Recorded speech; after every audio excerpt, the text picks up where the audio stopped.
What the hell's going on, people? Happy April Fool's Day. Thank you for tuning in to the 46th edition of the MMA Roundtable, April 1st, 2014. It's been a few weeks, so we got a ton to talk about. UFC 171. We haven't done a roundtable since then. Johnny Hendricks, the first welterweight champion since George St. Pierre retired. We also got to talk about that Hendo Hua card, a bunch of news, a bunch of fight announcements, the Abu Dhabi card in a couple weeks. Let's do this shit.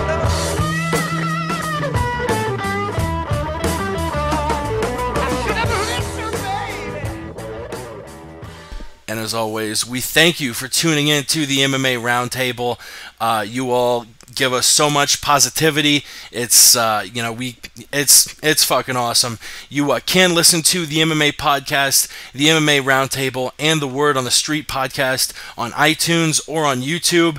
Actually, tonight on the Word on the Street podcast, we're going to have Coach Jamie Huey on as always, and we're also going to have on number 13th ranked welterweight in the world, the young up-and-coming Tough 17 champion, Kelvin Gastelum. We're going to be talking to him tonight on the Word on the Street, so definitely listen to that. That's going to be tonight at midnight Eastern. Follow, obviously, myself at the MMA Podcast. Follow Ramses at the Aunt Jimmy Show. And also a huge thanks to my three buddies joining me on the round table today. It's me, Jay, P-Money, Ray. You know us all well. I'll throw it out to Jay first. Sort it out. What's your Twitter? What the hell's going on? My Twitter is at the J Jeans. I heard? Yeah, it is. you heard. Follow me on there. Ask me anything, and I do reply to absolutely anything. I guess that's a bit embarrassing for me, but yeah, ask me the size of whatever you want, and I will let you know the size of my junk anyway. But yep, everything's all right with me. I'll pass it over to, I think it's P Money up next. It's actually the order we're going to be doing on tonight's show. It's going to be Jay, then Ray, then P-Money. So actually, let's throw it to Ray next. Ray, where do we find you on Twitter? Who have you interviewed recently? And yeah, tell us all about that good shit. Thank you. Yeah, you can follow me on Twitter at MMA Mental. Also subscribe to my YouTube channel where I do all my post-fight interviews.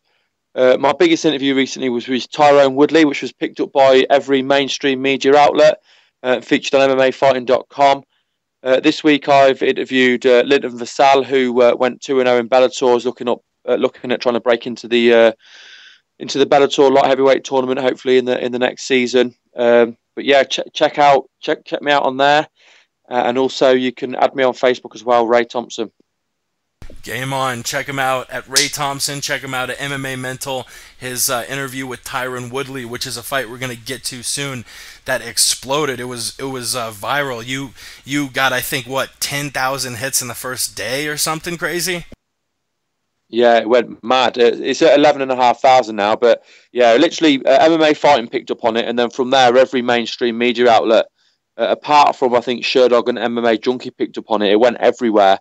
And they all posted the video on their website and credited me with the interview, which was fantastic. Game on, game on. Last but certainly not least, he is, he's not a cop, but he's still protecting the mean streets of Palm Springs, California. What the hell's going on, P-Money? Well, Jake, gentlemen, it's always a pleasure to be doing the roundtable with you. If you want to get at me, follow me at Sweet Pappy Jones on Twitter. I mostly am into the Jehovah's Witness thing. If you want to know the truth, I will sell you on the truth. You will be so stoked to know what it's like to have no soul and to never celebrate anything. And just look forward to living a pious life. Every now and then, I tweet about MMA. So hit your boy up at Sweet Pappy Jones. Follow the whole crew. We break it down the way you like. Sweet Pappy Jones breaks it down all sorts of nice. And you know what, I was going to start off the show with some crazy premise and go buck wild with it. It's April Fool's Day. You've probably been April Fool's Day'd enough. I mean, literally every website I go to has a different sort of April Fool's prank, and everyone's been pranking me all day. So we are going to be the one place on April Fool's that we aren't going to be fucking around. with what you're thinking, making up stories, and that is not an April Fool's. We're gonna keep it straight today. We're gonna start with UFC 171 in Dallas, Texas, at the American Airlines Center on March 15th, the biggest card of the month. We finally saw that welterweight championship between Johnny Hendricks and Robbie Lawler. I did want to just talk about the Hendricks, Woodley, and Lombard wins on their own, but aside from those three welterweight fights, did you have any thoughts on the Jury win over Sanchez, OSP with the incredible Von Flue choke that actually, Jay, you and I were watching the fight, and before anyone said it, you were saying, that is the Von Flue. I'm like, what the fuck are you talking about? And they actually said, yeah, it was a Von Flue. So that was an excellent catch. Obviously, we had Kelvin Gastelum, who we're going to be talking to tonight on the Word on the Street, defeating Rick Story after struggling to make weight. I think he made weight on his third attempt. Jessica Andrade defeating Rachel Pennington. Dennis Bermudez, I think he's on a 6-fight winning streak now at featherweight, defeating Jimmy Hedges via TKO. Alex Garcia winning a split decision. Justin Scoggins, Sean Strickland, Rob Whiteford, and Francisco Trevino all winning their fights on the Fight Pass prelims. Jay, what did you think about any of these fights? Anything stand out to you? Yeah, man, of course. I'm an absolute massive fan of Jason Von Flue, so to see OSP hit that move on anyone is an absolute phenomenon. I'm not going to forget that. I absolutely loved the card. That was a hell of a card. But yeah, the undercard was also solid. I mean, you had Diego Sanchez, who claimed he was ill. He always seems to find some excuse, or yeah, he seems to be good at that. He claimed he ate beef tartare the night before the fight, raw beef with a raw quail egg, and said that he was up puking the entire night before the fight, the entire day of the fight. Beef tartare, a questionable choice before the fight, if that is, what actually took place. We don't really know whether he was sick or not, or just saying it.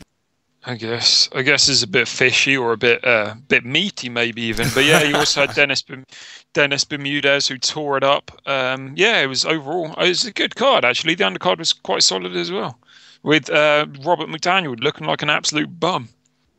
Yeah, I really enjoyed the card as well.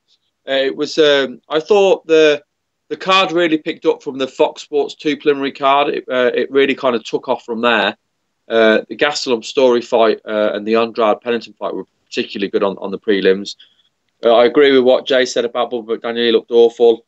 And Sean Strickland, of course, his next opponent's going to be Luke Barnett, so I'm looking forward to that fight. I managed to get a few interviews off this card as well. I spoke to Rob Whiteford, Justin Scoggins, as well as speaking, of course, to Tyrone Woodley.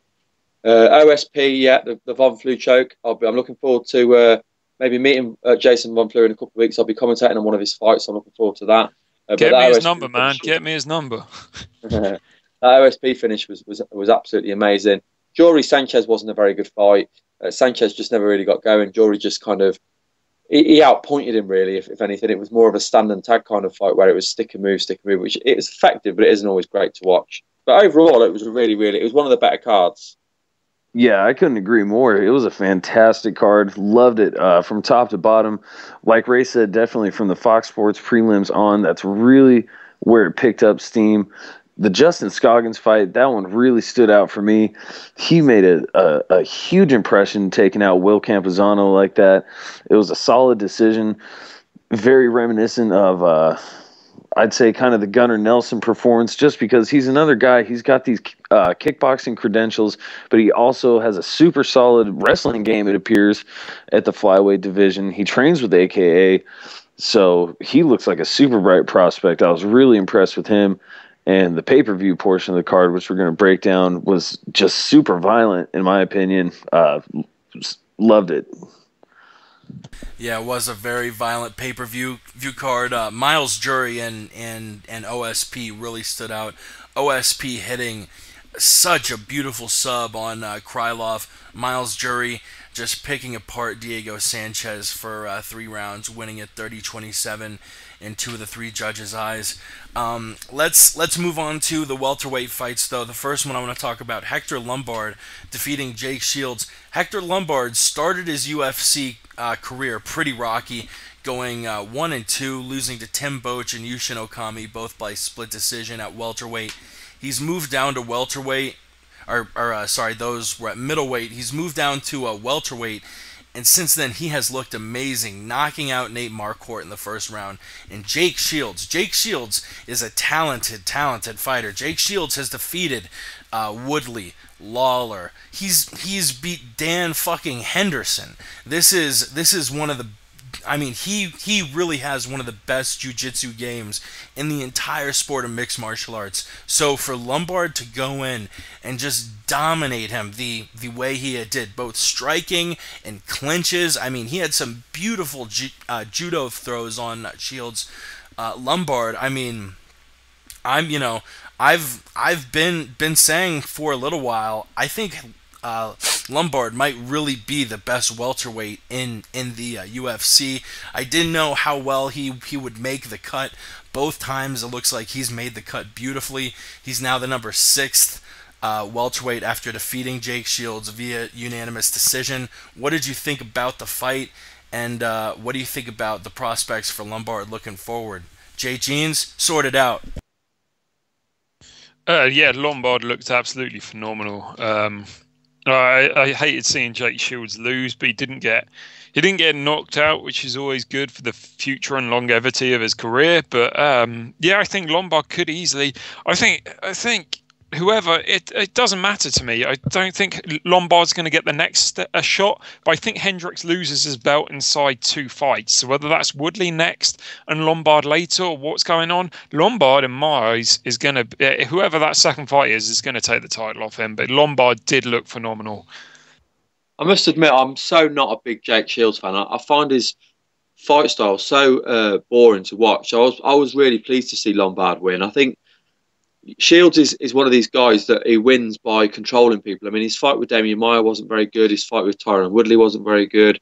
Lombard looked great. His judo was really good. We always knew he was going to outstrike Shields, but it was how they were going to do in the clinch. But Lombard's judo looked phenomenal. And I think Lombard did the UFC a huge favour, because I ain't interested in watching Hendricks versus Shields, but I am interested in watching Hendricks versus Lombard. Yeah, that's a great call, Ray. You know, Dana White must have been stoked watching that pay-per-view from wherever he was at, watching Lombard destroy Jake Shields the way he did. I mean, I can't recall a fight I've ever seen where Jake Shields has been destroyed like that. Like you guys said, he went 5 rounds with Dan Henderson, and he was in control of that fight pretty much after the first minute after he got his bell rung, and he went to town using that grappling game. Pretty much, again, like you guys mentioned, just he's a position grappler. I mean, he's always fighting the top level of competition, so it's going to be hard to get that finish. We have to give him some benefit of the doubt in that respect. But, yeah, I've never seen him get beat up like Hector Lombard beat him up. That was just an insane performance by Lombard. Jake Shields beat Carlos Condit. If you want to do that kind of rankings math, talking about who deserves it more, Lombard or Tyron Woodley, the next shot at Hendricks. But yeah, it was very fun to watch. Yeah, it was an awesome fight. Lombard looked awesome, and like I said, his judo really impressed me. But I don't think people are really giving him enough credit. I mean, I think he's a better fighter than Woodley, than Rory, than Nick Diaz, and I think in 2015 he will get his title shot, and we might be hearing the term Hector Lombard UFC champion. We will move on though.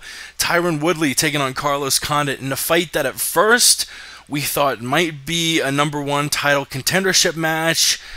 Closer to the fight, Dana White sort of retracted those comments. It was still an amazing fight, though. Even after the fight, this is one of the things. The UFC rankings, I like them. I think they serve a good purpose. But sometimes you look at them and you say, what the fuck? Currently, after Tyron Woodley defeated Carlos Condit is 3rd and Tyron Woodley is 4th on the UFC welterweight rankings. But Woodley did defeat Carlos Condit. It was an unfortunate ending. Woodley took Condit down earlier in the fight and really torqued up his knee. And later on in the fight, the knee just blew out, causing Condit to to just fall over and wave off the fight. So it was a TKO due to a knee injury 2 minutes into the second round. But this was not a fight I think Condit would have won either way. Woodley was really beating him, striking and taking him down. That one big hole in Carlos Condit's game we've seen in prior fights is his takedown defense. Woodley took advantage of that, won the first round, was on pace to winning the second round. We were about halfway through. You know, Condit, he is a finisher, and there were 8 more minutes in that fight, and he could have finished it, but Woodley was on pace to win it. I believe it's rumored that Woodley's going to take on Rory in Vancouver. I'm not sure. I'll check on that when everyone's talking and give you guys an update after P Money gives us his piece. But Jay, Woodley Condit, what did you think about this co-main event welterweight scrap at UFC 171? It was fun whilst it lasted, but Woodley did look like he was dominating in most aspects. I mean, he had the takedown going for him. Condit was a bit more diverse, yeah, but Woodley's that straight right was coming over the top. Condit was backing up an awful lot, not in the sense that he was doing a Nick Diaz backing up, but he was genuinely getting hit with those bombs and kind of taking a step back like he didn't want to get hit with them. I mean, you could argue Condit was waiting till the later rounds when Woodley might be a bit more gassed, but you can't. It was a clean injury. There's a difference between an injury whereby it was a freak injury. Woodley got the takedown and it blew his leg, and then he tried to stand back up. You know, there's a difference between the things like you see like Jimmy Mantle where he kicks your legs in and it eventually goes, and you get the Chris Weidman where he checks a leg kick. It didn't happen as a result of a slip or anything like that. It was just Woodley doing a maneuver that caused an injury, and I've got to say Woodley deserves that win, and there's no need as much as, you know, it's not what we're used to seeing, a knockout or a submission, but Woodley did get the win, and it was a clean finish in my eyes. I think Woodley does deserve the title shot next, but if he's fighting Rory, he's fighting Rory. I'm not going to argue. That's a good matchup as well.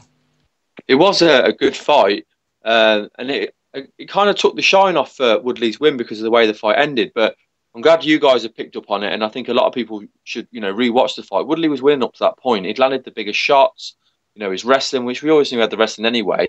Condit's obviously diverse with his striking, but he wasn't comfortable in there. He was struggling with Woodley's power.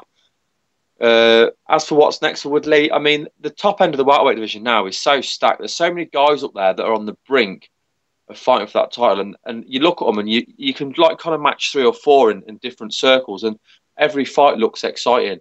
But for me, I'd go off the back of that card. I'd quite happily like to see Woodley versus Lombard, with the winner getting the next shot at Johnny Hendricks. But you know, there is people like Rory Mack up there as well, so it's at the top. I know Jay's favourite division's always been the welterweight division, but at the minute it's so exciting at the top end of that division. Yeah, it certainly is. Tyron Woodley, he just beasted on Carlos Condit from the minute that bell rang for the first round. It must have been 10 seconds into that fight, it seemed like, that Tyron Woodley cracked Carlos Condit, and from that moment on, he did not want to taste any more of that power. Condit was on the defensive from that point on, and it was Woodley's game, it seemed to me, for the entire duration of the fight up until that unfortunate injury. I mean, Carlos Condit, he's such a tough guy. He's world class.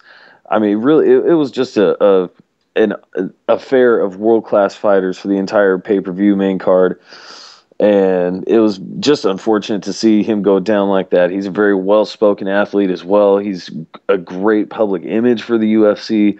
You know, you don't see him getting in trouble. So, he's an exciting fighter. Again, 27 to 29 wins, finishes. But Tyron, he was definitely getting the best of him that night. He's been super impressive since he showed up. The Jake Shields loss, his only blemish in the UFC, and a lot of people score that fight for him anyways. So, as for who he gets next, I'm not really sure, but like it's been said before, the whole UFC 170 division is just looking awesome at this point. There's no way this can shake out in a disappointing fashion. Yeah, and Condit was throwing spinning shit every now and then, but Woodley, you know, did did a pretty good job to dodge it and avoid it. I looked up the Rory and Tyron news. Apparently, the UFC wants to slate Rory versus Tyron at UFC 174 in Vancouver on June 14th. Woodley said in a tweet, I believe, quote, "I am the chosen one. You can delay, but you can't deny. If I need to stay busy until Johnny gets better, then so be it. Line them up. Nothing's been signed or agreed upon yet. Only interested in a top 4 welterweight. I'll just have to win another number 1 contendership bout if that's what it takes. Just playing the course." That kind of annoys me. I mean, Tyron, I understand he wants the title shot, but for him to act like he's the only welterweight who deserves a title shot, look, I mean, yeah, you've got to believe in yourself, but Tyron, your last 5 fights, you're 3-2. 2 of your 3 wins are to a Jay Huron close to retirement and a Josh Koscheck close to retirement.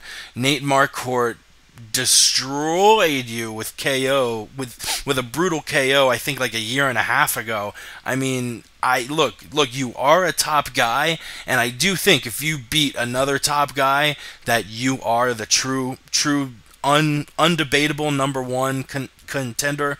But as far as I see it, there's nothing that and I'm a huge fan of Woodley's. Actually, at UFC 167, I met a bunch of fighters. I bumped into a Tyron literally like 5 times. I saw him a bunch of times at the MGM Grand. I saw him at the OEM Fight Shop. It was really random. It's like 2 miles off of Vegas. Off of the strip. It's empty. Me and my buddy Alan are just fucking around, driving around Vegas. I'm trying on MMA gloves. Alan's trying on a gi. And all of a sudden, Tyron and his camp walk in looking for that sweet sweat stuff that helps you sweat. It was Thursday night, and Tyron was in the middle of a cut and actually mentioned to us that the showers at the MGM Grand weren't getting hot enough for him to use it as a steamer. And he was just trying to find a way to sweat. So that was kind of interesting. But every time I bumped into him, he was super nice. I'm not trying to diss him, but him acting like he's the only guy who deserves a title shot now is a little remiss. Enough with that rant. Let's move on to the title fight. Johnny Hendricks taking on Robbie Lawler in what was a 5-round war. I mean, both of these dudes put it all out there as we thought they would. Johnny Hendricks winning the unanimous decision, 48-47, with Robbie Lawler winning the 3rd and 4th rounds. Robbie Lawler had Johnny Hendricks in a lot of trouble in the 3rd round. I'm kind of shocked that no judge gave the 3rd round a 10-8. I actually gave it a 10-9, but thought easily a judge could have given it a 10-8. Originally, when I watched the fight, I gave it a 48-48. I scored the 1st round a 10-10. The 1st round was very close. Johnny easily winning the 2nd round. Robbie very easily winning the 3rd round, easily winning the 4th. And Johnny getting a takedown in the 5th round, which that takedown pretty much earned him the welterweight championship. He did get surgery on his bicep. He is going to be out until probably towards the end of the year, maybe October, November, or December. So we will see a little bit of sorting out in the welterweight division before Johnny gets back. But what did you think of this amazing title fight? Johnny Hendricks taking on Robbie Lawler. And don't let us know who you think should get the next shot. We'll have the final topic about UFC 171 be who gets the next shot at the belt, and then we'll move on to that Hendo Hua fight. But what did you think? Hendricks Lawler, J Jeans, sort it out. I also thought it was 48-48, Jake. I completely agree with you. I don't know where the judges are getting this 10-8 round for Johnny Hendricks from. That was no. Was that? I think, yeah. One judge scored one of the rounds 10-10. Then he scored a later round 10-8 for Hendricks. I don't know what the hell the judges were thinking. That was Doug Crosby, my least favorite judge in the UFC. He scored a fight and had a personal vendetta against Penn, but that's a whole nother story. Doug Crosby, you suck. Go ahead. Is that the same guy we've ranted about once before who did an absolute crate ton of shit decisions already? No. Okay, I can't even remember who that was. But moving on. Yeah, I thought it should have been a draw. I thought Lawler did enough to get a 10-8. I think Hendricks and Lawler didn't do enough, either of them, to win that first round. I'm a massive hater now of the 10-9 scoring system. Every time it goes to a decision, I get fed up of seeing it. I know that P Money knows my thoughts on that. He's read enough of my rants on judging scores, but this was just another case of the judges scoring it on the wrong criteria. I thought it was a fantastic fight.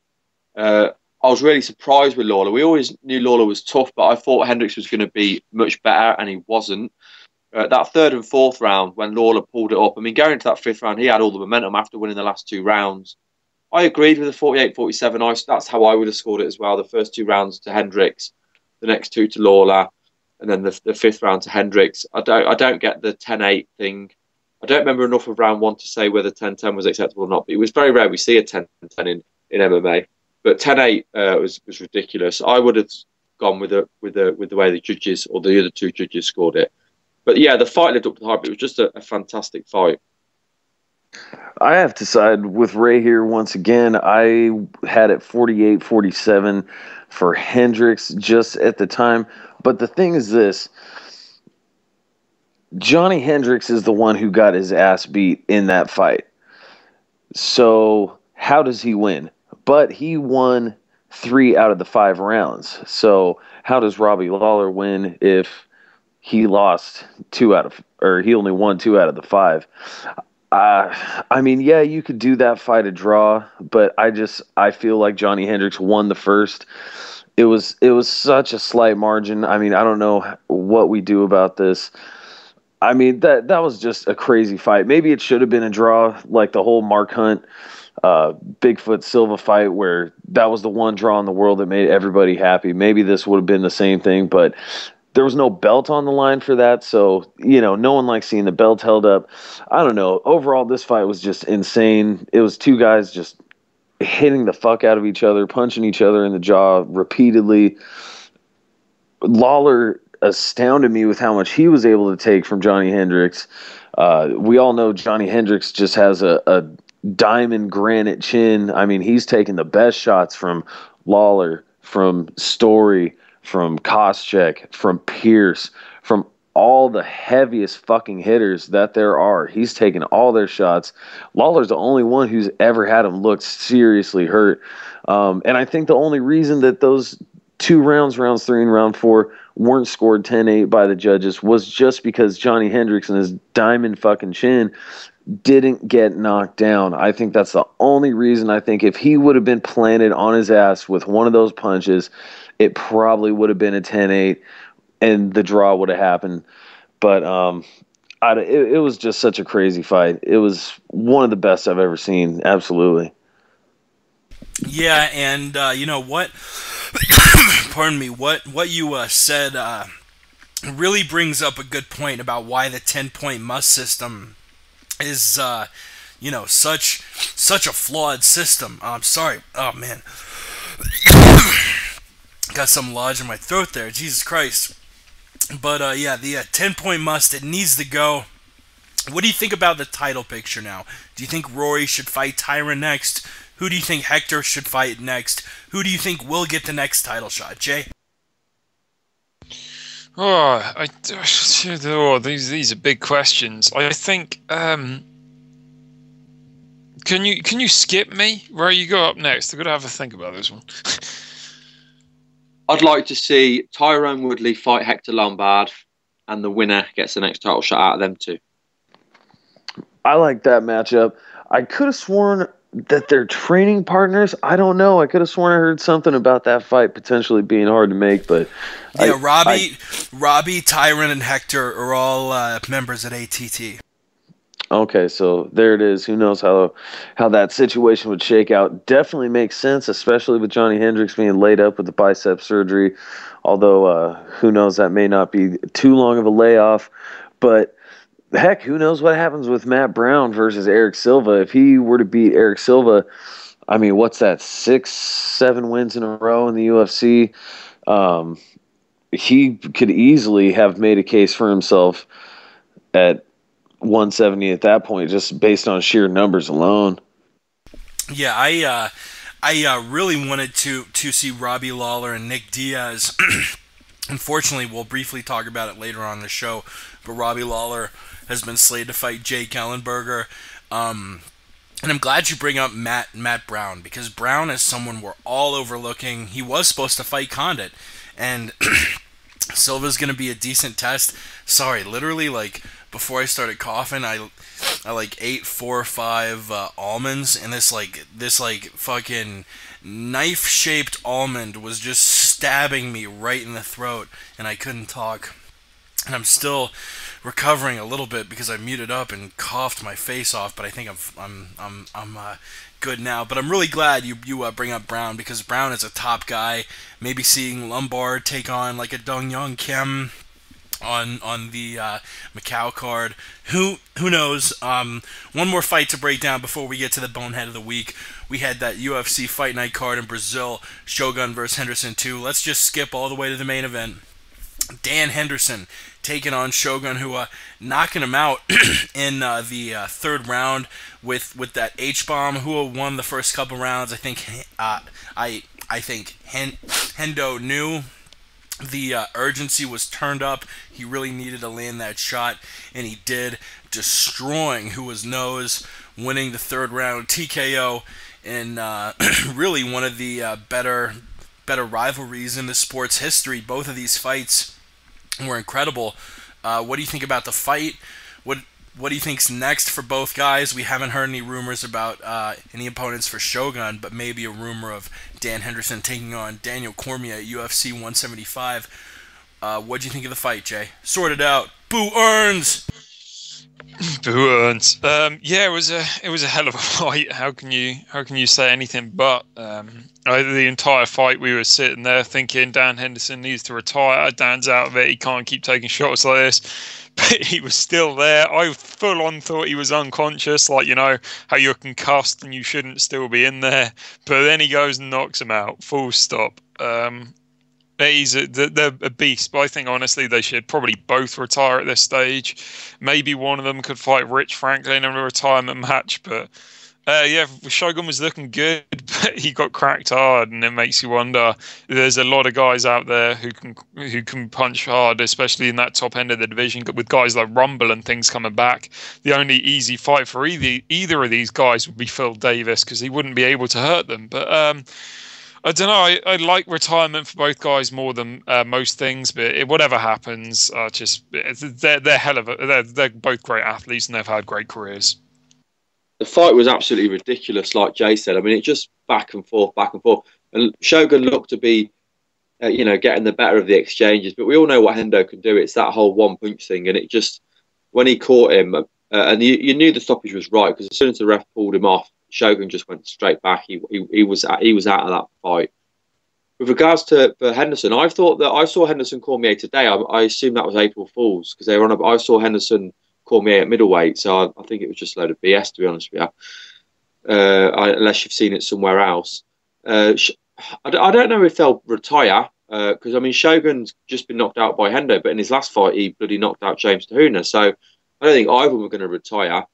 But neither of them are ever going to fight for the title again, I don't think. So, but I mean, they're always fun to watch fight regardless. So I don't mind seeing who they fight, but I just don't think any of them are ever going to be title contenders again. I love this fight. I mean, how can you not? It was the same as the first fight, but almost the exact opposite. Just with Shogun coming out strong in the first couple rounds as opposed to Hendo, the fight being finished as opposed to a decision, and the brutality of the knockout. I mean, Dan Hendo, he just destroyed Shogun Hua. Those shots were just brutal. We haven't seen a nose smashing like that in some time. I mean, Thiago Silva, Brandon Vera type of nose smashing right there. It was just a good finish right there. I also would like to see Henderson retire, just because at this point, I mean, maybe if he would have gotten the victory in the Rashad Evans and the Phil Davis fights, the Rashad Evans and Lyoto Machida fights, I wouldn't be saying that. But at this point, that's just my opinion. As for Shogun, I don't even know where he goes next. I mean, he's young still, but God, he's got a lot of road miles on him. He's been through wars and wars, all different weight classes. I mean, it's hard to say where either of these guys should go next. Hi, I'm Kelly. How's you? Hi, I'm Kelly. How's you? Hi, I'm Kelly. How's you? Hi, I'm Kelly. How's you? Boom, boom, boom, boom, boom, boom, boom, boom, boom. That's right. It's time for the Bonehead of the Week, where we break down who are the biggest boneheads, who did the dumbest things in the week of MMA. And, Royce Gracie, MMAfighting.com wrote a great article about you. And the name of it was Royce Gracie, Stop Making It So Hard to Remember You Fondly. Look, Royce, he did so much for the sport of mixed martial arts. The first UFC champion. He inspired a gang of people to get into fighting, get into MMA.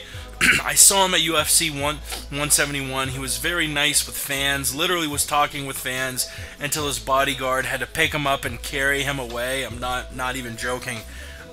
But to come up to Eddie Bravo after it was a draw, but he defeated Royce Gracie again. That was a dominant performance. He just tooled Royler from pillar to post. Royce Gracie comes up to Eddie Bravo backstage outside. Eddie's puking and says he wants to fight him because Eddie talks shit about the Gracie family. Eddie Bravo has said nothing but amazing things about the Gracie family. The forward to his book literally is like an entire page saying, Helio, thank you for this. Royce, thank you for this. Royler, without your amazing accomplishments, this book wouldn't exist. He has done nothing but talk good about the Gracie family, but just because he disagrees with the gi and likes no gi more than gi, the Gracies hate him because they don't agree. I mean, for real, get a life. And Royce, if you're so worried about your family's legacy and so worried about people tarnishing your family's legacy, then you should look at yourself in the mirror, testing positive for steroids and other stuff I'm not even going to mention on the show. But Royce Gracie, you're my bonehead of the week. Sort it out, Jay. I still don't actually think I've got one, to be honest. I know that you've had a few incidents, but I guess I'll go with John Fitch. He said a while back with the World Series of Fighting that he will never face Rousimar Polares in a cage, even if it's for the belt or anything. Next thing you know, Polares has got the belt and he's sitting there debating whether he wants to take the title fight or not, and the rumour mill's going around that he will accept the fight. You can't say never in this business, John Fitch. I haven't got many boneheads. There's not been many out there, and the ones that are out there have already been taken. So well done, gentlemen. My bonehead was John Fitch. I've gone for April Fools. I mean, they do it every year. Sometimes they're good, but I think this year the April Fool's jokes, the majority ones I've seen have been just pretty boring, really. So that's for that reason I'm picking April Fool's as my bonehead of the week. My bonehead of the week this week is Matt Brown. Oddly enough, I brought him up just a topic or two ago, but I got to bring him up in a slightly more negative context because I seen this article that come out saying that it looks like Johnny Hendricks and Robbie Lawler were playing patty cake in that title fight, and that it wasn't. He didn't find it as exciting as everybody else did. Matt Brown, I've never seen you in a fight that has come close to that. Let me say this: I've been a fan of the Immortal for quite some time. I appreciate what he's done. He's on a fantastic run. Yes, he's put on some devastating knockouts. He's stumping the fuck out of fools. You have to respect the run that he's on, but you haven't beat any of the names, and I mean, fuck, hardly even a top 10 opponent. So just slow your roll there, and you got to get through Eric Silva first. You're my bonehead of the week. Talking patty cake. He's talking patty cake, and you know what? I couldn't even say it better than you just did. That's patty cake shit. I'll go with Matt Brown. P Money's choice, even though I do want to pick the April Foolers. Jay? I will go with Hoist Gracie. I love him, but he's got to be a bonehead once, so I'll let it be Hoist. I'm going to follow Jay as well. I'm going to go for Hoist Gracie as well. I will make it unanimous. I'm going to pick Hoist Gracie. The man's a legend, and he's making legendary feats here as the Bonehead of the Week. The Bonehead of the Week, and that does it for that little segment. Let's move on to the news. I actually have a bunch of stuff to talk about. Tons of stuff. So I am going to set the table, but if we could keep it rapid pace until we get to the tweet game, that would probably work out well. We got a ton of topics, and it all starts with what may have been the biggest news of the past few weeks. A little concerning news about Chris Weidman. The Weidman-Lyoto Machida fight has been moved from May in Vegas, UFC 173, to July in Vegas, UFC 175. Weidman actually scheduled to have knee surgery today. We know, stuff like knee surgery, back surgery, that can be very tricky as far as getting back to 100%, both physically with your knee being able to heal up and mentally. A perfect example, if you follow the National Football League, a guy named Robert Griffin messed his knee up. The next season, he had a horrible year, not because his knee was still injured, but because mentally he was very tentative to, put 100% back on that knee, and fears that he might injure it again. Do you think this knee problem is going to affect Weidman's future, or are you not worried about it? Jay? Where you at, George? Where you at, motherfucker? The injuries, I don't know. I really don't know how long it's going to keep him out. I mean, apparently he's had it for what? He's had it since high school or something like that. He's had it for a while anyway. I don't think it's going to affect his future. We've had some issues whereby some guys have come out not looking as good. I think that was the case with GSP. I think over the last 3 fights, the injury might have messed him up. The injury might have messed him up a bit, but overall, I don't think it will. He's still fairly young. He's still doing pretty well. I just hope this Weidman Machida fight happens, man. I think that's stylistically a hell of a fight. I don't think it will affect him. I mean, with what they can do now with surgery, a lot of time, unless it's something obviously deadly serious, they're not going to come back. A lot of time they come back and it's like nothing's ever happened. So I'm sure he'll come back and he'll be the way he was before. I'm sure hoping he comes back 100%.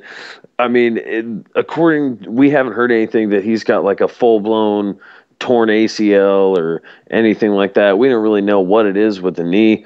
I mean, this is a procedure that only pushed his title fight back by, a schedule of 2 months.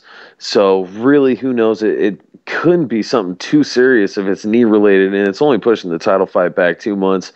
So I certainly hope we see Weidman come back at 100%, because as promising as he's looked so far, it would be a terrible shame for an injury to derail his career and stunt that growth so early on when he's just getting started and just starting his reign as champion.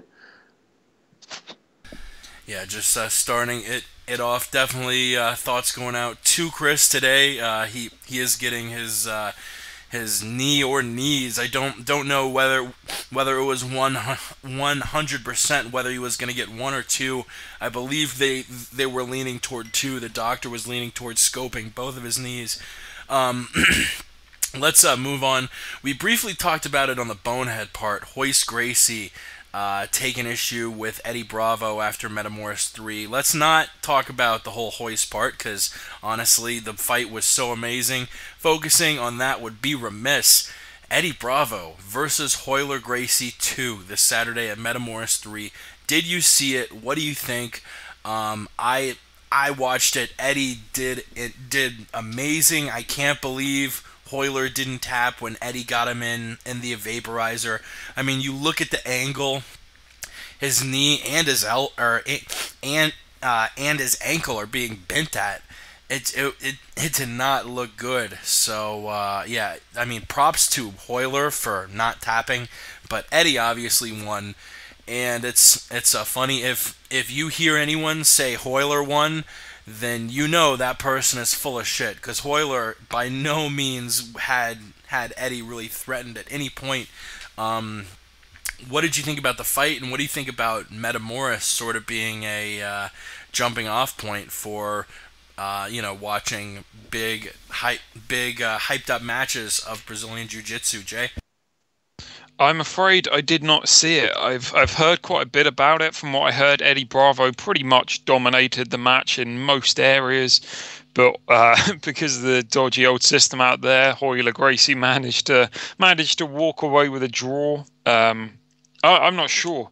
I'll have to go away and watch it. I have got plans to, but I just haven't got around to it yet. But I heard that most of Metamoris ended up in draws. So I don't know. We'll find out. I'll have to give it a check, but no, I didn't see it. Really quickly to throw something in before we get to Ray. A lot of people are questioning the submission-only format of Metamoris, saying, well, you're getting a lot of draws because you weren't getting submissions.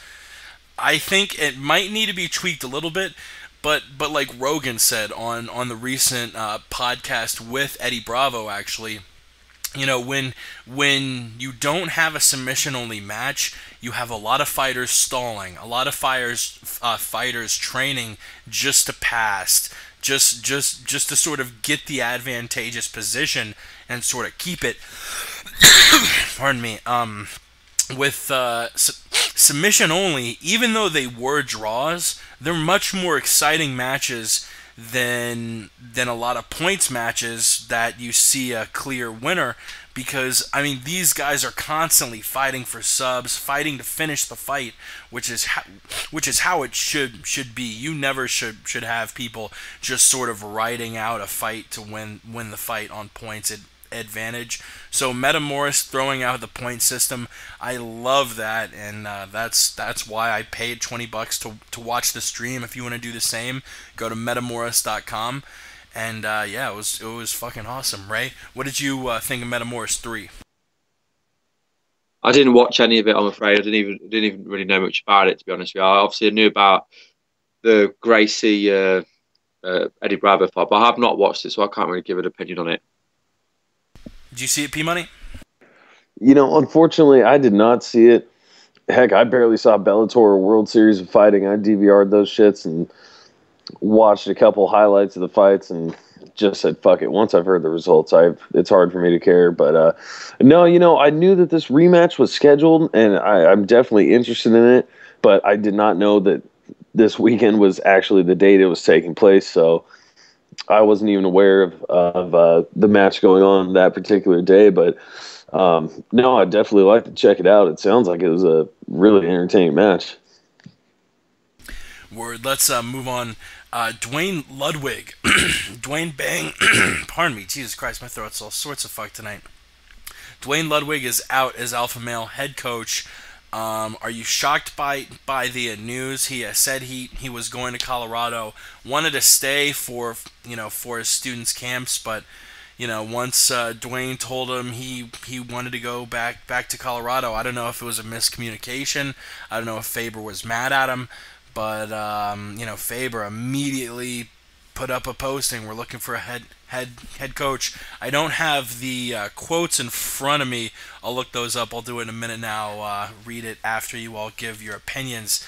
But Dwayne Bang out as Alpha Male head coach. Are you shocked by the news? And do you think Team Alpha Male is going to suffer because of it, Jay? This is a really interesting one. I heard it was family related or something. The news, without doubt, I was surprised by it. I think they will suffer from it. Right now you've got TJ Dillashaw. He was good friends with Dwayne Ludwig, one of apparently the closest ones to him, and of course Dwayne Bang's still going to be around, trying to coach him, trying to help him. But this is TJ Dillashaw's biggest fight of his career, and when the days that Dwayne isn't around, TJ Dillashaw is just going to be training with the other boys, Uriah Faber, Benavidez, all that lot, and that's just regular day stuff. We saw how easy Barao dispatched of Faber. They need a complete different game game plan. And if their main coach isn't going to be around, that's going to be a massive blow, because Dwayne's got a chance now to look at what went wrong and things like that. And if he's not going to be able to do that kind of stuff, they will suffer. Yeah, I reckon he's going to suffer. I reckon Dillashaw's going to get run over, steamrolled. This is not good for the crew, and I don't know who's going to be their next head coach, but Dwayne Bang Ludwig's gone from being the coach of the year to now leaving the camp. As simple as that. Yeah, I was definitely shocked as well. And the impact that he's had on that camp has been amazing. They've gone from being predominantly a wrestling-dominated camp where, you know, they're winning their fights by controlling, to these guys that are now knocking people out for fun. I mean, Castillo, Dillashaw, and Benavides particularly have just started to knock people out. And it's not something that was really part of their game before Dwayne took over. So I definitely think it will have a big effect. And the timing for Dillashaw is bad with the opportunity to fight for the title. So I think it's a real shame. I hope he's not gone for long, and I hope he's back at the camp soon. Yeah, I think this news took everybody off guard. With the record that these guys have been having since he came on, definitely seemed to kind of come out of nowhere. I mean, I could see this potentially working out as a positive, though, just depending on who they can get to step in.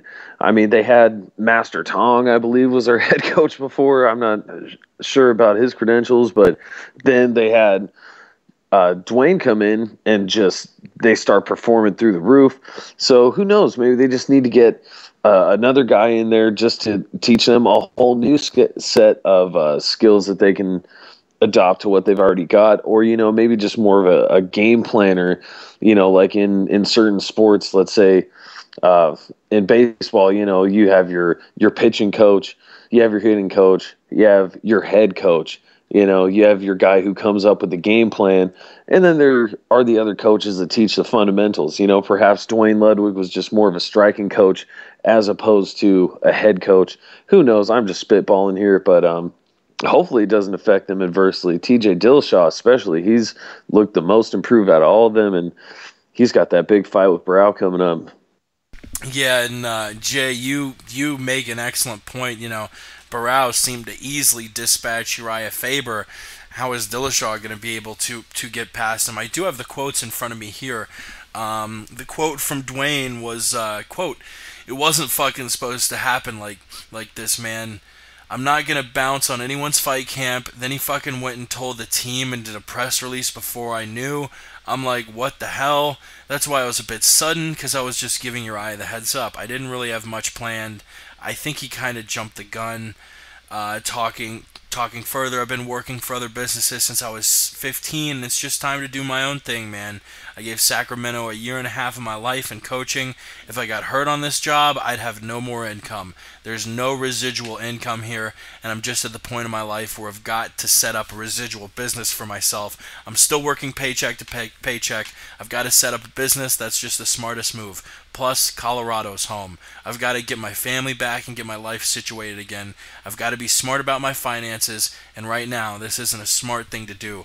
Wise words coming from Dwayne Bang. The head of Team Alpha Male, Uriah Faber, mentioning Mark Hominick, Dan Hardy, or, quote, even a guy like Mark Beecher, maybe even Robert Follis, as far as who he's thinking about bringing in as his short list for coaches. Let's move on to a bunch of fight announcements. We actually have 5 official fight announcements to talk about, including Barao Dillashaw, which we briefly talked about with that Team Alpha Male Jag. But let's start off May 31st in Berlin, Germany. It's going to be the headliner, Mark Munoz taking on Gegard Mousasi at UFC Berlin. Jay, I'll pass it off to you first. Who you got in this one, Munoz Mousasi? I've got to go with Mark Munoz. I don't think it's like looking over Machida's last opponents, and I'm the guy who Machida was less impressive over. I'm picking him.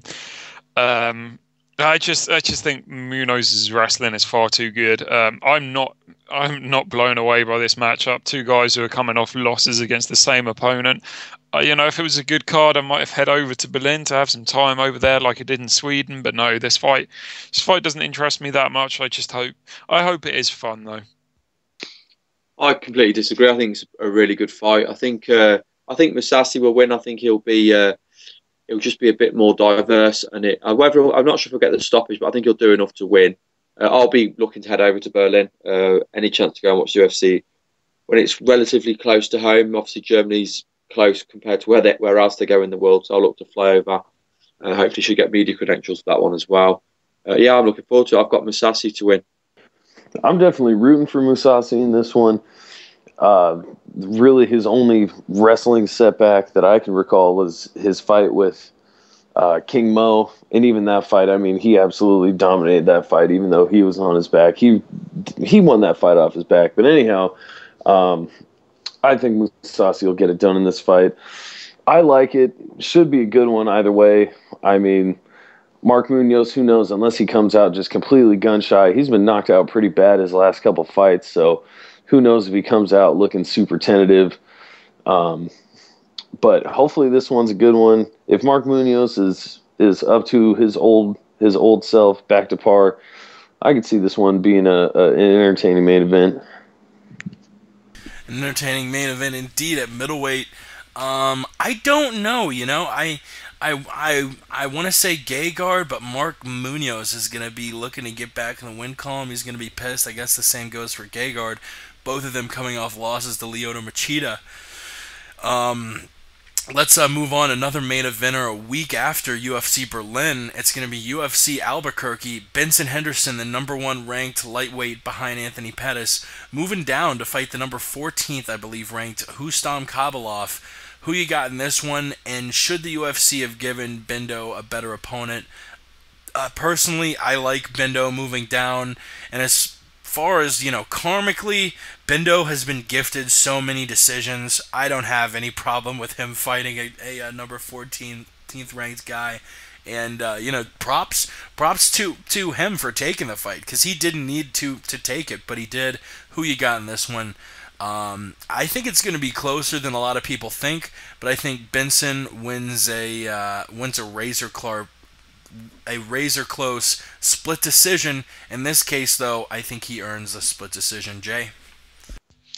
Yeah, I got Rostam, man. I can't pick against my Russians. This is a good fight. I've been saying that I don't give a crap about seeing Benson Henderson in another title fight until he gets a finish. I don't care if he has to end up fighting guys like near the bottom of the division, such as, I don't know, your Ross Pearsons. But I don't give a shit about seeing Benson Henderson fight unless he's going to start looking for the finish. This is a low-ranked guy, and he's gonna. Is not a guy to underestimate. Rustam hasn't really got many holes. He's good everywhere in his game. It's a hell of a fight. I just hope if Bendo comes to fight, Rustam could take this one. I'm looking forward to it. I'm going to pick my Russian guys, but if Bendo wants a title fight, in my opinion, he should have to get a finish.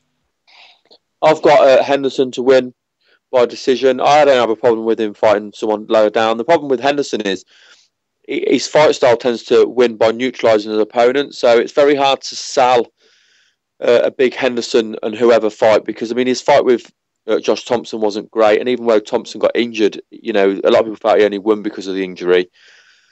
So yeah, I think he'll beat him by decision, but I don't think he'll be in line for a shot straight away. I think he does need to, even if he doesn't get a finish, he needs to win in an exciting fashion. Benson Henderson needs to be sent a fucking message. He needs to be sent to the Fight Pass prelims. I have no problem with this Rustam Kabalov matchup. Hey, he's 3-0 in the UFC. He's looked pretty impressive in doing so. His last win coming over a veteran in Jorge Masvidal. He's got a good record. I think it's 17-1, something to that effect. If Benson Henderson does win this fight, I can guarantee you put your fucking house note on the money, or on Benson Henderson winning by judge's decision. If you think he's going to win this fight, that's the way to go. And, yeah, Benson Henderson, he's not finishing a fight in the UFC. Yeah, and it was so crazy, because in the WEC, we knew Ben as this finisher, this, dynamo, and since he's joined the UFC, he's just turned into a decision machine. Moving on, Barao versus Dillashaw to headline Just UFC quickly, 173. Yeah. Yeah. Sorry. Wasn't it the same with Aldo though? Wasn't Aldo this finishing machine in WEC? Yeah, he was someone who smashed all his opponents, and now all he does is decision. And he's like the stand-up version of Benson and GSP. He wins by stand and tag. Yeah, crazy, isn't yeah, it? that's being one something else. That's a good point. And in both cases, they really started to change from a finisher to a decision maker once they won the championship. Once they knew they wanted to keep the belt, they thought, well, if I go out for the finish, I'll probably get the finish, but there's a chance I might not get the finish. If I just go out there and point fight, I know I can win. You know, Chael Sonnen had an amazing quote on the Joe Rogan Experience a couple years ago, and he said, most guys who go out to get the finish, the fight ends one of two ways. They either get the finish or they lose a decision. So if you go out there for the finish and don't get it, you could very well lose a judge's nod. And yeah, you know, Pat touched on the 10-point must system and the problems we've had with it. You know, you're touching on an excellent point, how great fighters, champions have changed their fighting style from being exciting to not being exciting just so they can keep a belt. It's definitely an issue we've got to keep our eyes on looking forward. 3 more fights before we get to the rumor mill, talk about a couple fights, then get to guess that tweet. Barao versus Dillashaw to headline UFC 173. I'm just going to go ahead and assume that all of you are picking Barao. So the question I'm going to ask is, what % chance do you think TJ Dillashaw has to win? Jay? Somewhere between 5 and 10, maybe something like. Maybe I'm going to go straight out there and say 6%. I was thinking the same exact range. I was thinking like 7 or 8. Ray? 5 and 10 as well. I think TJ Dillashaw is brilliant, but I don't think anyone in that division at the moment currently is a threat to Renan Barao. I think the biggest threat I feel at the moment possibly is the guy in World Series of Fighting, Marlon Moraes. He's looked pretty impressive. I don't see anyone in the UFC at the minute that is a threat to Renan Barao. No, neither do I. Renan Barao, he's on an absolute another level right now. TJ's Dillashaw chances, I give him literally, like, I was thinking 2%. I mean, just because he's got 2 fists, I don't know. That's about it. 2% because he has 2 fists. I love it. Let's move on. Jay, your boy, Ali Bagatinov. He has not lost since joining UFC. 3-0, defeated Marcos Vinicius, Tim Elliott, and John Lineker. And you know, currently there's not really that much going on with the flyweights. We have Dodson taking on Moraga. That fight was recently announced. Hopefully, going to see Pickett and McCall fight soon. Benavidez just got finished by Johnson. Probably won't be fighting for a title shot until 2015 at the earliest. Ali Bagatinov slotted in to fight Demetrius Johnson at UFC 174, another title fight. That's going to be the headliner in Vancouver in June. Jay, your boy, Ali Bagatinov, looking to stop Demetrius Johnson from what I believe would be his 5th title defense. What do you think about the fight? Who you got? Set it up, you madhead. I've again got to go with my Russians here. I think this is a horrid match for Ali Bagatinov, though, but I just can't pick against those Russians. He should be able to keep it on the feet, which is always a good sign. If he wants to be aggressive with his wrestling, I think that's going to be the key to beating Demetrius. But on the feet, Bagatinov's quite a counter puncher, and Demetrius is starting to show that he can be aggressive and he can get in and out quickly. Bagatinov's going to have to use his sandbar. I think he could take the win, just like looking back at how Brad Pickett was able to win. I see Bagatinov being able to execute the same style, but that said, Demetrius is a monster, and we haven't seen Bagatinov try and fight for 25 minutes. I think that might be an issue. But if Bagatinov goes in there understanding that he's got to get the finish, I think it could happen. I think he could land a good counter punch. He is a big, as we saw against Lineker, he is quite a big flyweight as well. This is going to be a fun fight. We were talking a bit earlier on about these champions or these former champions that have come over and they've become these guys that have gone from being finishers to non-finishers. Demetrius Johnson's the exact opposite. He's gone from a guy who's won all of his fights by decision, and in his last 2 fights, he's had the choke over John Moraga, but more impressively, he had the blood-min knockout over Joseph Benavidez. So he's the absolute opposite. I don't think. I think Ali Bagatinov's good, but I don't think he's the guy to beat Demetrius. I think for me, he's in the same category as TJ Dillashaw. I think there is guys in the flyweight division who can give Demetrius Johnson a run for their money. I really want to see Pickett get the fight just because of their history. But yeah, I've got Johnson winning. Yeah, I'm taking Mighty Mouse in this fight all day long, twice on Sundays, as the expression goes. He's just got everything in this fight. I think he does everything better than Bagautinov. I don't know how the wrestling credentials stack up, but again, we're looking at kind of the Rashad Evans situation. He just puts it together so well. Doesn't matter, what division NCAA he was wrestling at. In mixed martial arts, the way he puts things together, he does it phenomenally. I don't think Bagautinov is the guy to take the title from him.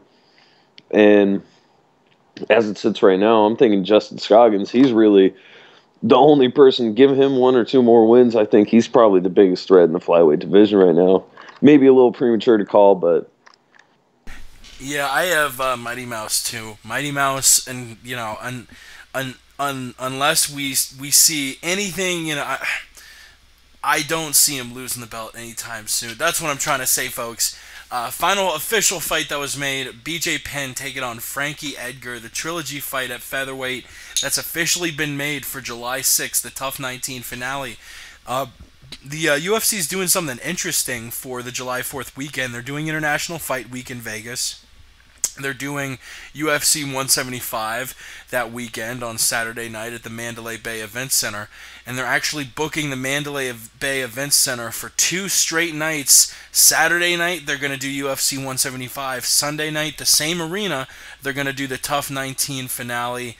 UFC 175, obviously, to be headlined by Weidman and Machida. Tough 19 to be headlined by BJ versus Frankie Edgar 3. I'm going to be working my ass off in the month of June just so I can take this entire week off, spend it in Vegas, get tickets to both events. Frankie versus BJ 3, it's going to be awesome. Officially slated for July 6th at that Tough finale that they're going to be coaching opposite one another in. Who you got in this one? Looking at it, Frankie has taken so much damage since their wars, and yeah, Penn definitely got tooled up by Nick Diaz, got tooled up by Rory, but I don't think he took the kind of damage that Frankie's taken in his career. I think Penn gets the finish, but I will admit I'm super biased. Penn and Sonnen are my favorite fucking fighters of all time. Jay Jeans, who you got in this one? Set it up. Man, you are biased as hell. I really want to see BJ take the win here, and I'd love nothing more than to see BJ finally knock him out, just like Edgar did against Maynard. But I just don't know. I think Edgar's going to run circles around him, jab cross him from far. I mean, we've seen Frankie Edgar in his last fights. He always brings his opponent into the fight. I mean, the last time Frankie Edgar really looked dominant was maybe the last time he fought BJ Penn. Outside of that, every single fight he's let his opponent have a chance into the fight. Exactly. He's taken a ton of damage. Yeah, I mean, even Charles Oliveira, I think, was able to take a round or something. I'm hoping BJ is the guy to capitalize on that, but I gotta say, Frankie will probably take the decision. But I hope not. I hope I'm wrong. I've always said with BJ Penn, when he's fighting at his weight, he's motivated. A BJ Penn at welterweight for me is a BJ Penn that's not motivated. That's why he's fighting at welterweight.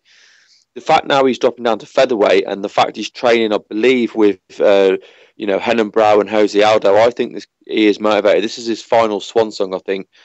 I think he'll get the win. It seemed in the past Edgar had his number, but I think Penn at featherweight's a different kettle of fish, and I hope he does get it. It'd be nice to see Penn go on a high. I'm gonna go with Penn. Personally, I have to take Frankie Edgar. I think he legitimately beat BJ Penn in their first 2 fights. That's what I thought the night of the event. Still haven't watched either fight since the night of the event. May have to go do that. Sorry. Oh, you're full of shit, Jake. Oh, man. Anyhow, no, just based on that and whether or not you think Edgar won, the judges think he won.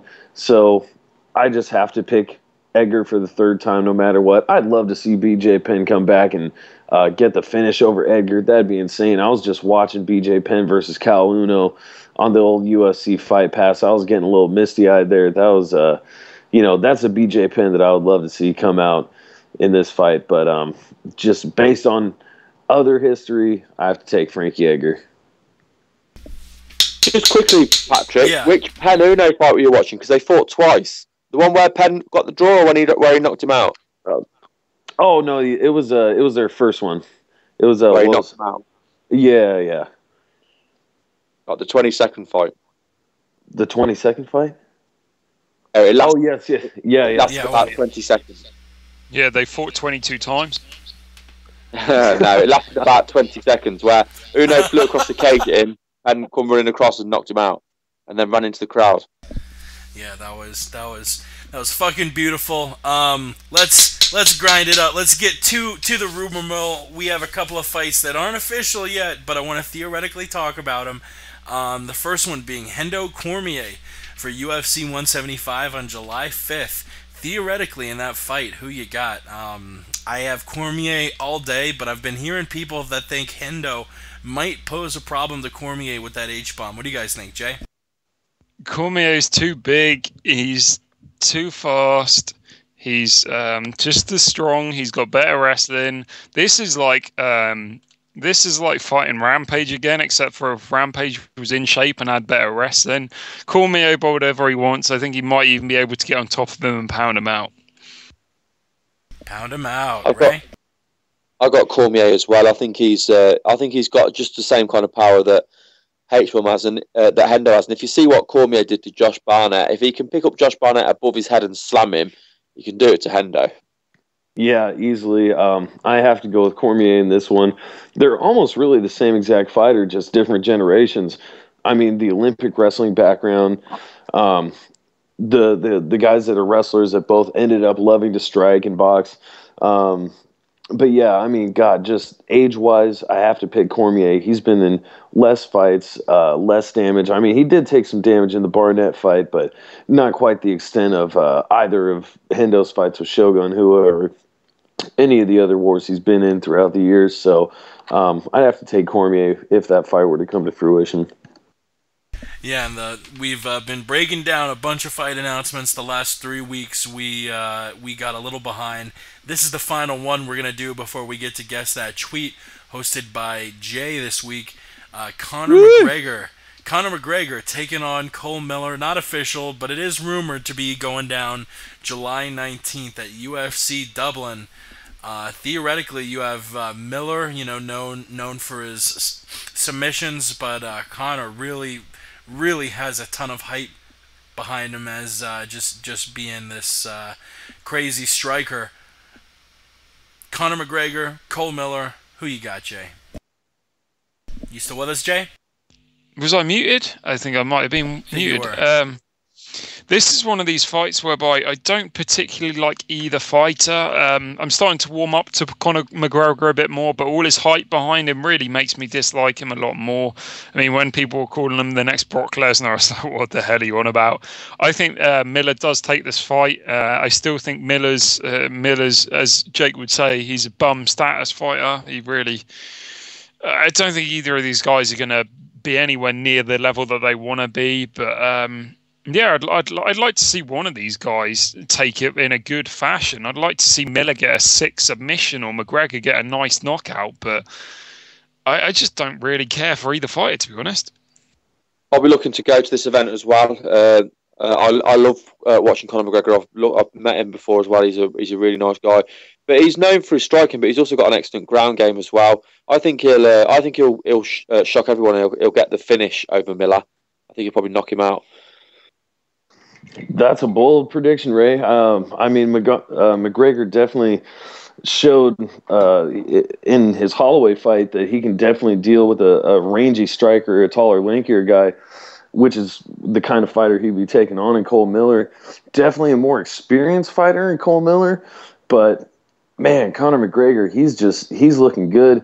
He's training with Gunnar Nelson, who's just looking like a wizard himself at this point. So I'm riding that hype train. I'd have to go with McGregor, I'd say. Word, yeah, going with the Irishman. Conor McGregor will definitely have the home field or the home cage advantage if he's fighting in Dublin.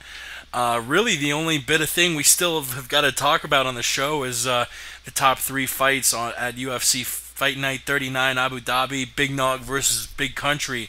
But you know what's first. We got Guess That Tweet, and it's hosted this week by Jay. Jay, take it away! Woo! I spent a lot of time trying to find these bad boys, so they've all taken place in the last 2 weeks, I think, so they should be funny one. Jay, you're cutting in and out. I'll go ahead and kill the music. Maybe that's interfering, but you're cutting out on us, man. I apologise. All these tweets have been taken within the last 2 weeks. I have not got a tiebreaker question, so I really hope it doesn't get that far. Is everybody ready, yeah? Yes, sir. Oh, hell yeah. Good to hear it. Right. I haven't actually got the order of who's going first and everything, so good luck with that, guys. First tweet. I kind of wish we are back in the late 80s, early 90s. I miss rollerblades. Was it Kenny Florian, Forrest Griffin, Andrew Craig, or Tim Kennedy? Man, who do I see as a rollerblader? I can see Forrest Griffin breaking out a pair of sick rollerblades. I'll go with Forrest. Ray? My thought was Forrest Griffin as well, but I don't want to follow suit, so I'm going to go with Kenny Florian. Man, that's a fantastic tweet, Jay, and some fantastic options there. Man, I was thinking Kenny Florian as well. I don't think Forrest Griffin has been too active on the Twitter as of late. I think I'm going to go with Tim Kennedy on this one. All right. Well, it was not Andrew Craig, so somebody has got a point. It was not Kenny Florian, meaning it was either Tim Kennedy or Forrest Griffin, and it was indeed Tim Kennedy. Well done. P Money. Yes. P Money with the early lead. Right. Tweet number 2. The best thing about being a dad is I can dress my 2-year-old up as a 90s gangster rapper and nobody can stop until my wife gets home.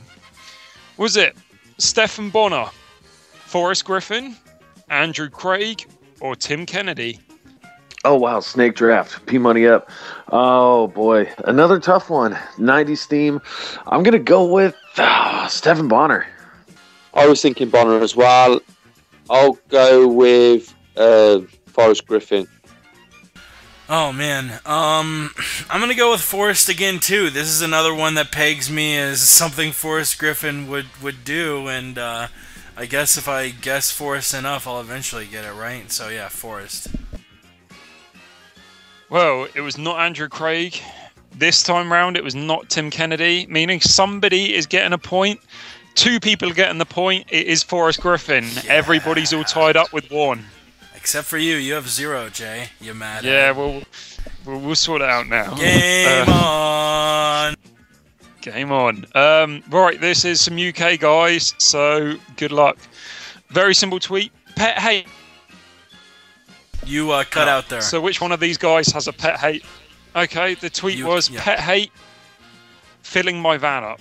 So one of these guys has a van and he hates filling it up. Was it Colin Fletcher? Was it Rob Sinclair? James Thompson? Or the big man, Ollie Thompson? Ollie Thompson, James Thompson, Rob Sinclair, and who? The Freak Show, Colin Fletcher. Man, I can see Colin Fletcher having like a weird sort of creeper van driving around, but I'll take a shot in the dark. I think Fletcher's the obvious one here, and Jay, you never picked the obvious one. So out of the 2 Thompsons and Sinclair, I'll pick Rob Sinclair. I don't know. I'm going to go with Freak Show. Oh, you know what? I'm going with Ray on this one. I want to say Colin has a wife and kids, family man, van. I'm going that route. I'm saying Colin Fletcher. Well, the big boys, Ollie Thompson and James Thompson, although they are big, they do not own a van. I could also see Colin Fletcher with a creep van, as it were, but it was not him. It was indeed Rob Sinclair. Jake takes the lead. Shenanigans. Nice. All right, tweet number 4. I really hope we don't have a tiebreaker here, so let's move on. Lesson from zombie films. If something dead comes crawling back out the grave, don't go near it. That's true as a relationship and as corpses. Right. Was it Felice Herrig, Ronda Rousey, Rosie Sexton, or Jessica Rai? Oh, shit. This is it. This is for all the marbles. I'm going with Felice Herrig. I'm following Patrick. I'm going with Felice as well. It was Felice, Jessica I, and who else? Rosie Sexton and Ronda Rousey. Oh, man. Shoot. I'll go with Jessica I. Well, it was not Ronda Rousey. It was not Felice Herrig. Has Jake gone and whitewashed it? He hasn't. No, it was Rosie Sexton. Ooh, Ray, or Jay on the board. So, yep. Well, I'm back in it. I might need to go out there and compose a tiebreaker, but here we are, the 5th and final one for now, anyway. The handicap bathroom opened, and I was like, score! Then a woman in a wheelchair came out, and I realised I'd better wait for the next one. Was it Felice Herrig? Was it John Dodson, Phil Baroni, or Matt Mitrione? Jesus. Read the tweet again for me. The handicap bathroom opened up, and I was like, score! Then a woman in a wheelchair came out, and I realised I better wait for the next one. Man, a woman came out of the bathroom, so I don't know if this is one of these unisex handicap bathrooms or what. I'll go with Felice Herrig just because you said it was a woman. Fuck it. I'll go with the New York Badass. Oh, I'm going Matt Mitrione. I wanted to take Felice, but I need this to be Mitrione for the win. I actually would have gone Dodson if not for Felice, but Felice is my guess. Let's see who it is. Well, it was not John Dodson, so Jake, you got lucky on that one. It was not Phil Baroni. I think he's in Japan anyway. I don't know even if they have Japan toilets out there, but we'll find out one day. It was indeed Felice Herrig, yes, but I believe it was unisex bathroom, so that's all right because she specified later. Thank you, Jay, for hosting, giving me the questions that I needed to take victory, my 15th victory. No one can come close to the amount of championship belts that rest on my mantle, and nobody ever will, because frankly, I'm better than you. I'm better than all of you. I'm a better person than all of you. And the next time we do the round table, I'll get my 16th championship and prove to everybody once again that I'm a cocksucker. Let's move on to UFC Fight Night 39. Unless anyone has anything to say about the tweet game, speak now or forever hold your peace. This is going to be April 11th at the DU Arena in Abu Dhabi in the UAE. I'm not sure exactly how the times are going to work out. It'll probably be a card that for us in the States happens a little earlier in the afternoon.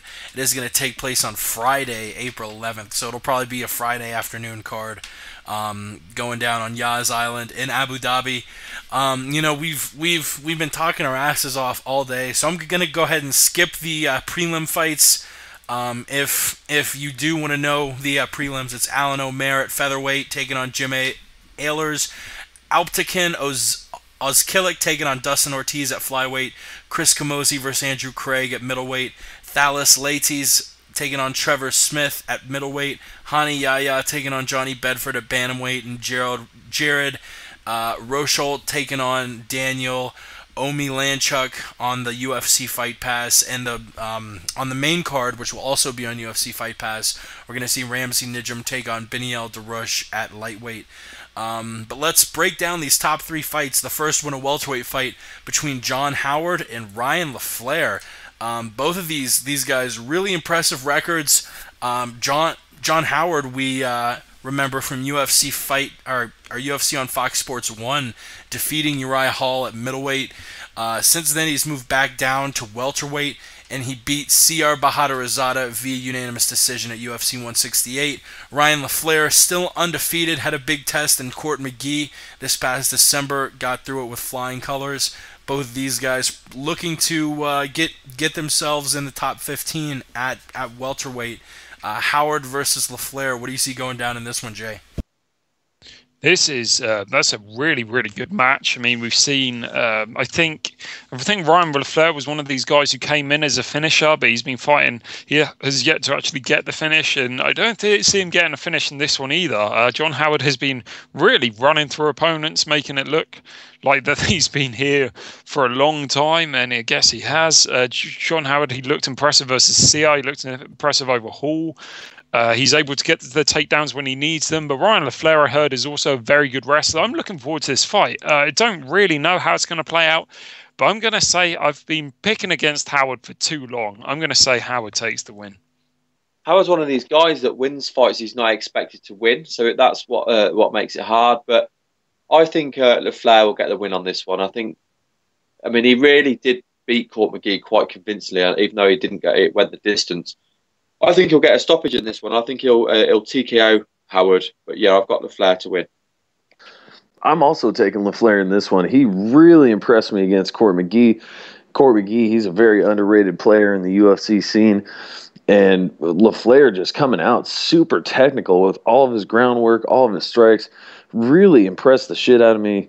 John Howard, he's been looking good since his UFC return as well. I want to say he left the UFC with a winning record. I could be mistaken about that. But, yeah, this is a tough one to call, but I got to go with LaFleur at this point in time. Yeah, let's move on. I have Ryan LaFleur too. Let's move on to a featherweight match. I can't wait for this one. Tatsuya Kawajiri. He's been at the top of the list of the best featherweights outside the UFC for a while. Now he's in the UFC. He defeated Sean Soriano via rear naked choke on January 4th in his UFC debut. Now going to be taking on Clay Guida, which is a very interesting matchup. Kawajiri has now won his last 6. Clay Guida's lost 3 of his last 4. It's kind of crazy. He beat Anthony Pettis in June 2011. Things seemed to be going nowhere but up. But then he got a title eliminator fight against Ben Henderson. He lost on UFC on Fox 1. He fought Gray Maynard, lost a split decision fight. Thank God he lost that fight. That was the infamous fight he ran the entire time. Beat Hatsuhioki in a split decision where he made his featherweight debut in his hometown of Chicago, and most recently lost to Chad Mendez via TKO at UFC 164 in Milwaukee. Who you got in this one? I'm leaning toward the Crusher, Kawajiri. Jay? I'm thinking Kawajiri looked pretty gassed in his last fight. I think his opponent in his last fight is going to go far. He was really good at defending those takedowns. He's pretty good on the feet, and he really made Kawajiri work for absolutely everything. I think this is going to be a fun fight. But I just think Guida's cardio is too good, and I could see him maybe getting a stoppage late into the third. I think he's going to be looking for that finish now. He's got a lot of pressure. 2 straight losses will probably get him cut, as he hasn't been that exciting. But Kawajiri, I think he's good, but I just think Guida's got the wrestling to neutralize that. He's got the footwork to make Kawajiri tired. I think Guida's going to take this. I've always been a big fan of Clay Guida, but I think since he's dropped to featherweight, he's just looked worse, in my opinion. I think he'll beat Kawajiri, but he'll make hard work of it, because that's just what Guida does now. He tends to scrape wins. I mean, his fight with Hioki, where he was lucky to get a win in that fight. So I've got Guida to win, but I don't think it'll be convincing. Well, it looks like I'm going with Jake in this one. I'm taking Tatsuya Kawajiri. Like Ray mentioned, Clay Guida has just not looked good since his drop to 145. I think he's looked worse at 145 than he probably ever has at 155. I don't understand it. Just my personal opinion. Maybe it's just something I'm seeing, but I just don't like how he looks at 145. I think if he does win, this will just simply be a lay and pray snooze fest. But I think Kawajiri can get it done everywhere in this fight. I'll take him to win. That's two fights we agree on. Let's see if we agree on the final one, the last topic we're going to talk about before we end today's roundtable. A heavyweight match, the main event, Big Nog versus Big Country. Antonio Rodrigo Nogueira taking on Roy Nelson, as they would call him, in Brazil. Roy's lost his last two. He's sort of on an up and down trajectory. You know, he joined the UFC coming off 2 losses to Andrei Arlovsky and Jeff Monson, but then he won tough. He beat Stefan Struve via KO, but then he lost to Dos Santos Amir, but then he beat Krokop, but then he lost to Verdum, but then he had a 3-fight win streak against Herman Mitrione and Congo, all first-round KOs, but since then he's gotten beaten up by Stipe Miocic and Daniel Cormier, and what's kind of crazy is all these fights I've talked about, it's like 12 or 13 fights going back almost 5 years. They only end one of two ways. Either he gets the knockout and wins, or he gets beat up around the ring, loses a unanimous decision. We rarely see Nelson get stopped. It's never happened in the UFC. So I'm thinking this is going to end one of two ways, in a Nelson KO or in a Big Nog decision. Big Nog, talk about up and down. I mean, going back 6 years, he beat Tim Sylvia, lost to Frank Mir, beat Randy Couture, lost to Velasquez, beat Brendan Schaub, lost to Mir, beat Herman, lost to Verdum. So if he keeps going with this same thing, he should win the decision, but that's just going off stats. That's just going off MMA math. What I really think is going to happen here, I don't know. Nog has shown his chin is questionable, and we know Roy's got that overhand right. You know, I'm not really going to have a fighter I'm rooting for per se in this fight, because I like both guys, but if I had to bet on it, I'd probably bet on a Roy Nelson overhand right KO. Jay, who you got? Sort it out. I'm starting to think more and more that Nelson's going to get the KO here. I want to see Big Nog, as you rightfully mentioned. I'd like to see Big Nog take the win, and I think he could easily get that decision, because that seems to be the easiest way around it. But I just can't see him avoiding that power for 15 minutes. And I know that Nelson can only throw it for about 5, but Nog's chin has been out there in recent fights. We've seen it get tagged. It's a shame to see Big Nog in this style match. It should be fun. I wanted to see Big Nog versus Struve, but I think this is a good matchup for Nelson, unfortunately. I think Nog's got to survive the first round, and I think if he looks at what Miocic did, he should just follow his game plan, which is just stick and move with his boxing. And we know Nog's capable of doing that. So I'm going to go for Nogueira to win by decision. But either way, decision Nogueira, first round knockout Nelson wouldn't surprise me. Yeah, with these heavyweights, you really never know what's going to happen. It's so hard to call the heavyweight fights, especially with these two guys. They've both been around the block for some time. As it's been mentioned, up and down careers for both, mostly on the down for both as of late. And at this point, I really want to save Roy Nelson by first round knockout. I don't know if Nogueira's boxing is better than Nelson's, although Nogueira does have a height and reach advantage in this one. Just a tough fight to call, but gun to my head, I'll pick Roy Nelson to get the finish in Abu Dhabi. Going with Roy Nelson to get the finish, and you know what? I believe this brings the end to today's MMA Roundtable. You might notice that we're playing the Word on the Street outro music. That's just to remind you, tonight at midnight Eastern, 9 p.m. Pacific, we have Kelvin Gastelum on the show. As always, we have Team Sonnen coach Jamie Huey, the living legend, and we're going to be bringing Kelvin on to talk about his win against Rick Story and his future fights, who he wants next. He's too humble a guy to call anyone out, but we'll try and get something out of him. follow the Aunt Jimmy Show and the MMA Podcast. We'll tweet out the link. It's also on Ustream.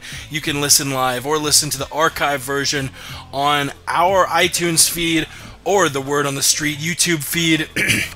We appreciate all the support. J Jeans, one more time, where do we find you? What it do? Any shout outs? Check me out on the Twitter at TheJJeans. If you guys are into the Xbox, check me out on Extreme Couture 10. Other than that, man, I haven't got much to say. Cheers, guys. Thanks for another great show. If you got GTA 5, add him, Extreme Couture 10, and get tooled up on the beast, son! Ray Thompson, MMA Mental, what it do? Where do we find you? Follow me on Twitter at MMA Mental, and also subscribe to my YouTube channel, which is where I post all of my post-fight interviews. P-Money, you're one of the most beautiful human beings I've ever known. Literally within like an hour of one another, you're making Facebook like the most, like the deepest Facebook like statuses about like dreams and consciousness and all this stuff, and an hour later you're like, yo, they gotta make a beef jerky straw. I love the shit out of you, man. Where do we find you? What it do? Jake, I want to be with you, and thank God through the magic of social media we get to be together all the time. Through Twitter, you can follow me on Twitter at Sweet Pappy Jones. You know, we can talk about everything from my Jehovah's Witness beliefs to Uncle Sweet Pappy Jones magic beef stick that we're going to be coming out with. It's a new beef jerky straw. It's some next level type of shit. Get at me at Sweet Pappy Jones if you want to know the latest, and follow the whole crew, goddammit. Get your magic beef stick. That's right. Don't forget to listen to The Word on the Street tonight with Kelvin Gastelum. We do the MMA podcast every Wednesday night. Stay tuned or tune in for that. Like I said, the iTunes. You can go to themmapodcast.com. We've been doing good, keeping the podcast up to date. The little tabs at the top. You can click the iTunes tab. Boom! There's our iTunes subscription. Click the YouTube tab. Boom! There's our YouTube subscription. We appreciate the shit out of y'all. We'll see you in a couple weeks for the Roundtable. We'll see you tonight on The Word on the Street. We will see you tomorrow night on the MMA podcast. And until then, friends, we gone! Beat him up, break his neck, beat him up. Play, take me through it. Well, I'm the best corner in the game. When you try me with a sorry receiver like Crabtree, that's the result you won't get. Don't you ever talk about me. Who was talking about you? Crabtree, don't you open your mouth about the best. Or I'm gonna set it for you real quick. LOB.